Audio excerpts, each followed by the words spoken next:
guys. Hi guys, dance. I'll stop now.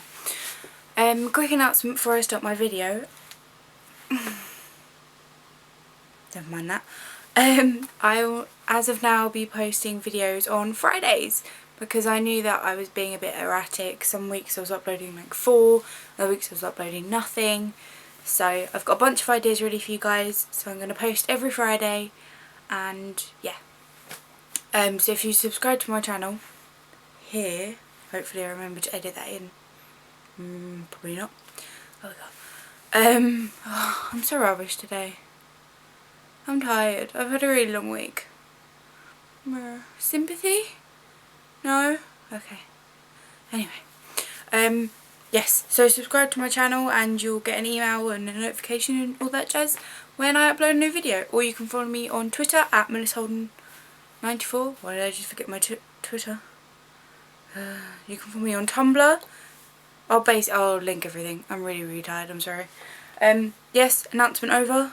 Yay! Today's video is a book haul because I kind of went crazy when I went back to Dartford and I bought like loads of books. I'm only going to show you 14 of them today because the other like 10 were for my dissertation. They're all about fairy tales, so I might do that on a separate one, but for now I'm just going to do these. So there's 14, I'll try and be quick. I'm sorry it's so long. Thanks. This book is called I Was Told There'd Be Cake by Sloane Crossley, and all of these books are from charity shops, by the way, all the works, because I believe in buying books second hand so we don't kill the trees, which is why all my books are ebooks. Hashtag just saying. Yeah, I really like the cover. It's really modern. This is the kind of cover that I wish my books had, but I have to design them myself so they never look like this. And on the back it says, from getting knocked out of her flat twice on the same day and baking a giant cookie in the shape of her boss's head to playing a bridesmaid for a long forgotten friend, Sloane Crossley is the kind of girl whose good intentions have a tendency to go hilariously awry, with sharp, original and irresistible storytelling that confounds expectations every turn. Crossley recounts her victories and catastrophes, finding seductive comedy and genuine insights to the most unpredictable places. So I thought that really sounded interesting. And there's a few quotes on the cover from like Vogue and Jonathan Lethem and Elle. But I think I actually heard about this one on Carrie Fletcher's channel, I think. Because I asked my friend and she said it sounded really familiar. So yeah, there's that one. This one I've been dying to get my hands on for ages, and then I found it in a charity shop. Cecilia Ahern's 100 Names. So it's basically about a journalist who gets given a list of names by her boss, and she's like 100 names. She has to try and figure out how they're all connected and what they all mean and stuff. So it's really interesting. I really like the cover. I don't know if you can see it on there. Maybe if I turn it a bit. It's like, it's raised, it's like embossed, it's really nice, and it's got this nice like gold print on it. But yeah, I really like that. And that's published by HarperCollins, so I am very jealous of Cecilia Ahern right now.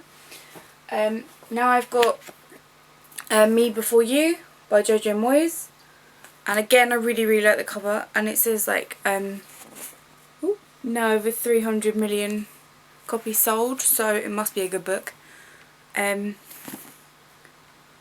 it's about somebody called Lou Clark. So she knows how many footsteps there are. I'll show you. She knows how many footsteps there are between the bus stop and home. She knows she likes working at the buttered bun tea shop, and she knows she might not ever love her boyfriend Patrick. What she doesn't know is she's about to lose her job, and that what's coming for her is what will keep her sane. And there's also a guy called Will that ends up in like a motorbike accident, so I'm assuming that they meet and love stuff, because you know, pink and girly. I'm not normally a chick flick reader, but today's, sorry, there's like a giant spider outside my window, and I really don't like it, it's scary.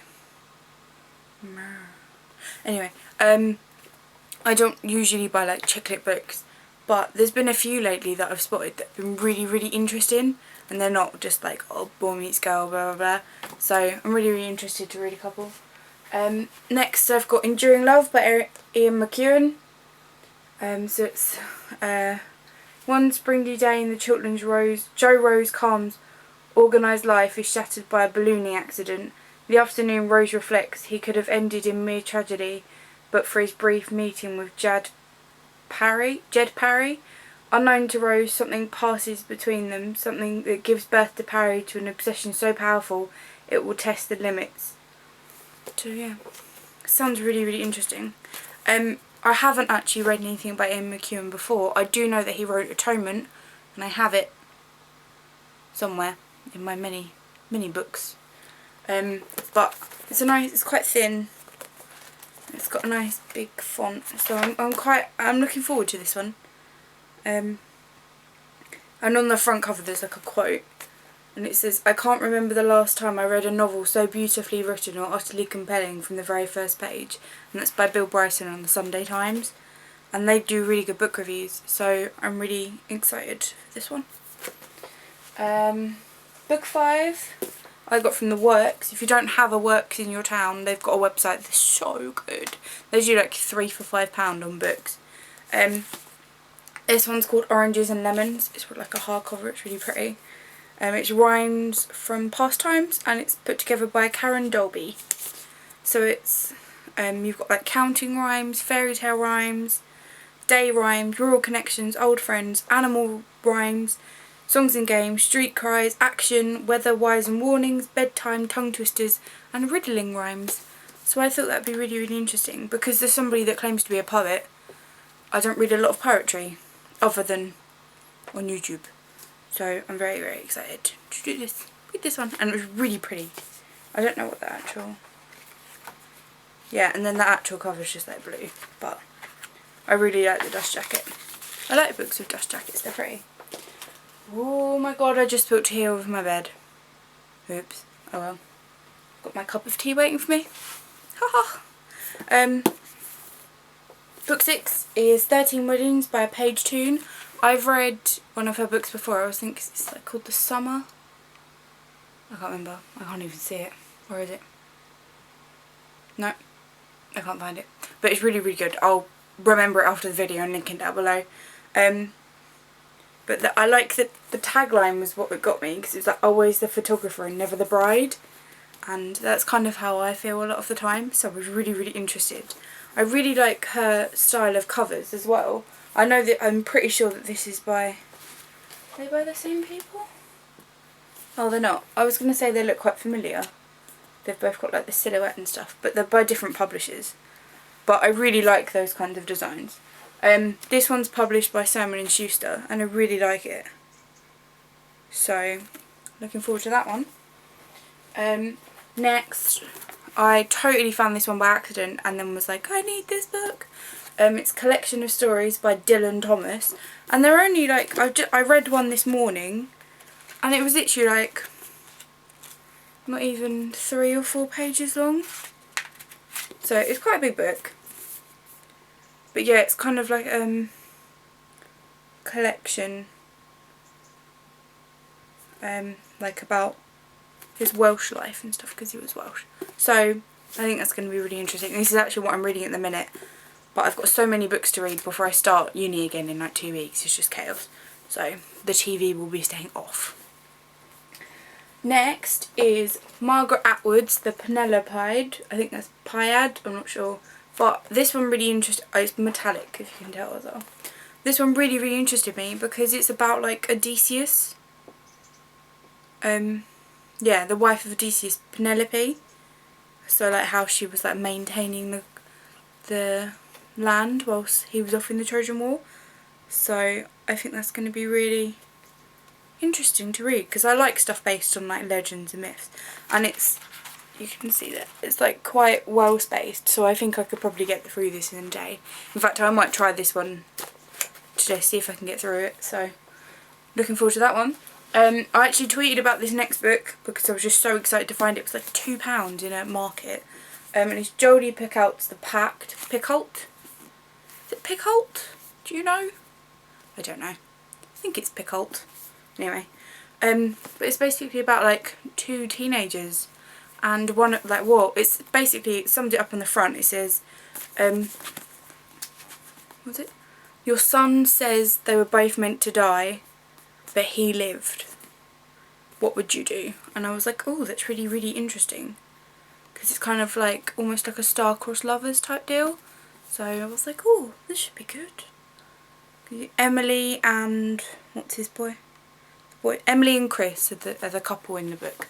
And Emily dies right at the beginning. So I thought this would be really interesting. It's a lot thicker than the books I usually like to read. And the books are really small font. So glass is definitely needed for this one.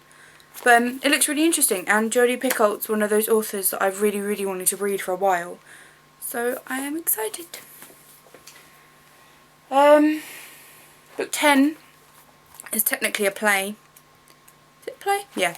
And it's Shirley Valentine by Willie Russell. It's a really, really dated copy as well. Again, charity shop. Yay.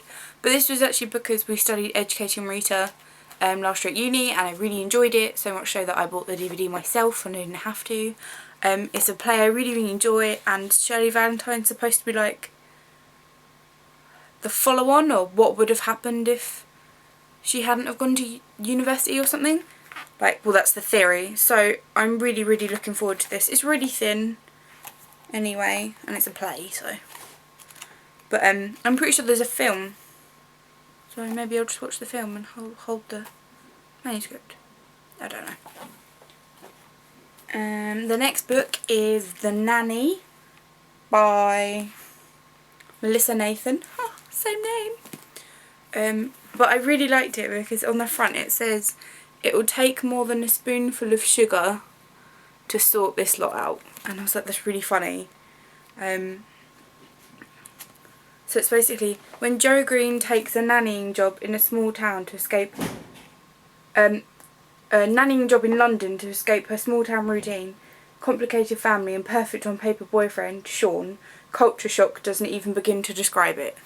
So I thought that was really, really interesting. And then there's a quote on the back from the company. It says, one to gobble up in a sitting. So, I mean, this one's huge as well. I've bought loads of really big books. But yeah, I'm really looking forward to that one. This next one is actually like a collection of writers, and it's called Bedford Square. Because I was like, after my indie books be seen videos and like the book haul and stuff, I was like, there's a lot of books that I don't read that are in print, but are a collection of writers, and I do normally really like stuff like that. So this one is from the Royal Holloway Creative Writing Programme, created by Andrew Motion. So I think that's going to be really, really interesting. You want a Booker Prize as well? Well, no. He didn't. Somebody won a Booker Prize. It says it on the back. But yeah, that looks really good. This one is Stolen Night by Rebecca Maisel. I love the cover. Like, it's so pretty. Even on the back, it's just like, oh, amazing. So it's like a vampire book. And as you know, I don't normally read vampire books, but this one looked really, really good. But I only noticed after I'd bought it, it's a sequel to Infinite Days, and I haven't read it. But I've got a feeling that it's one of those that you could just read without having read the Postman. Oh dear. Anyway, I think it's one of those that you could just read without having to have read the first one, which is quite good. So yeah, I'm really, really looking forward to that one. It's really, really pretty, and it's like embossed as well. So, woo! And then the last one, yay, last book, is the 8th book from the Discworld series, and it's Guards Guards by Terry Pratchett. I bought it because I thought it was the first one. How mistaken was I? But you don't have to have read like the first 7 books to read this one. So I really, really like that about Terry Pratchett's books, that you can just read one individual and it all makes sense. Again, this one's quite thick, but the font's quite big. So it's a really dated copy. It's from 1989, this copy.